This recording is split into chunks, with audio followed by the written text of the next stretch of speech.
कम से कम जो इस वक्त 8 लोग मारे गए हैं, शहीद किए गए हैं, उन पर एक अदालती कमीशन बनाया जाए। 13 लोग हैं। ये कहाँ जायज़ है कि आपके कैद में अगर कोई आदमी है और 7-8 सालों से है, आप उसको मार कर अपना गुस्सा ठंडा कर ले। तो रहमान साहब इबादत के हैं और जन्नत की तस्वीर है। बाकी भी हमारे ज़िम्मेदारान हैं। हमें मुसलसल लापता अफराद के हवाले से फिक्रमंदी है और जमात इस्लामी ने हर महाज पर, असम्बली फ्लोर पर भी, सेनेट में भी, सूबाई असम्बलियों में, जलसों में, प्रेस कॉन्फ्रेंसेस में, हर जगह लापता अफराद का केस उठाया है। और आपको याद होगा जब इस्लामाबाद में कैंप लगा था तो हम कई बार आते रहे, देखते रहे आप लोगों के साथ। और हम इसको पाकिस्तान की तारीख में बहुत बड़ा न्याय समझते हैं, बहुत बड़ा जुल्म समझते हैं। लेकिन एक अलमिया यही भी है कि ये सियासी जमातें हैं जो अपने आप को जमहूरी कहते हैं, इंसानी हुकूक के अलंबरदार समझते हैं, जब अपोजिशन में होते हैं तो ठीक ठाक बात करते हैं, लेकिन जैसे ही हुकूमत में पहुंच जाते हैं भूल जाते हैं। मैं डॉक्टर आतिया के घर गया था, उनकी माँ अभी वफात पा गई, असमत बीबी साहिबा। उसने खुद मुझे बताया कि नवाज शरीफ साहब भी उनके घर गए थे, इमरान खान साहब भी उसके घर गए थे और उनसे कहते रहे कि बस हमें अम्मा जी हमारे लिए दुआ करें, हम इक़्तिदार में आ जाएं, बस पहला काम यही करेंगे कि हम आफिया को लाएंगे। उसने मुझे बताया कि जैसे ही वज़ीर आज़म बन जाते फिर टेलीफोन भी नहीं उठाते। लाना और हलपुरसी करना तो बहुत बड़ी बात है। इसी तरह बलूचिस्तान का ये मसला सिर्फ बलूचिस्तान का भी नहीं है, पंजाब में भी बहुत सारे ऐसे केसेस हैं और खैबर पख्तूनख्वा में भी बहुत सारे केसेस हैं। लोग 8-9-10 सालों से लापता है, कबाइली इलाकों में भी, और अब तक उनको अदालतों में पेश नहीं किया गया।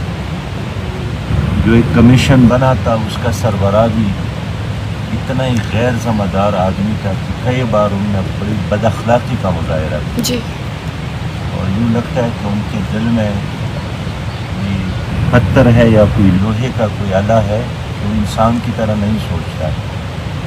लेकिन हम आप लोगों के इस मुतालिबे के साथ हैं, हम इंसाफ की बात करते हैं कि जो लोग गिरफ्तार हो गए हैं उनको अदालतों में पेश किया जाए।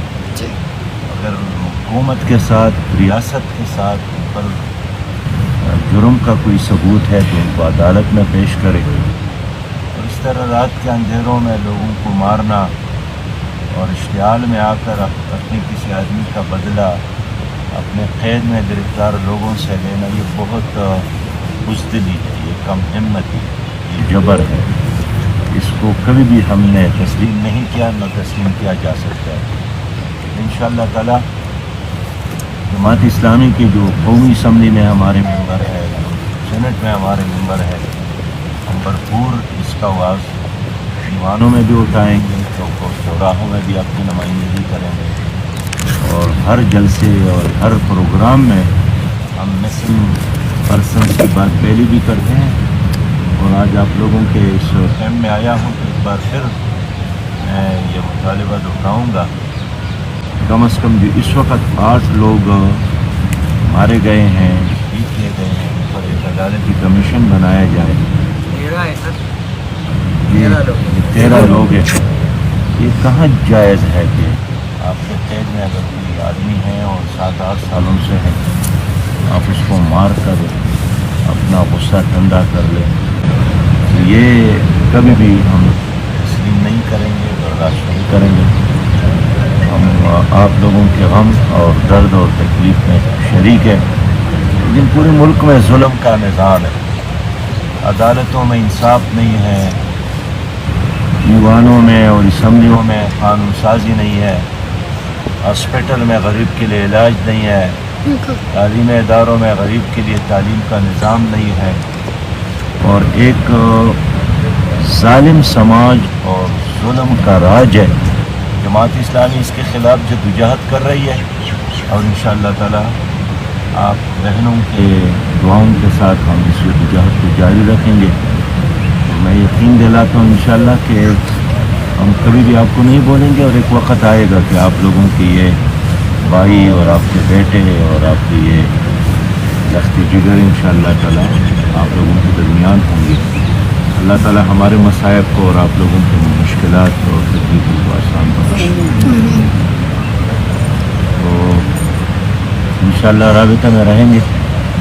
اس وقت ہم ایک اور پروگرام میں بھی جا رہے ہیں، تو اگر آپ لوگوں کی اجازت ہے انشاءاللہ تعالی ہمارے یہاں مقامی جو جماعت اسلامی کی قیادت ہے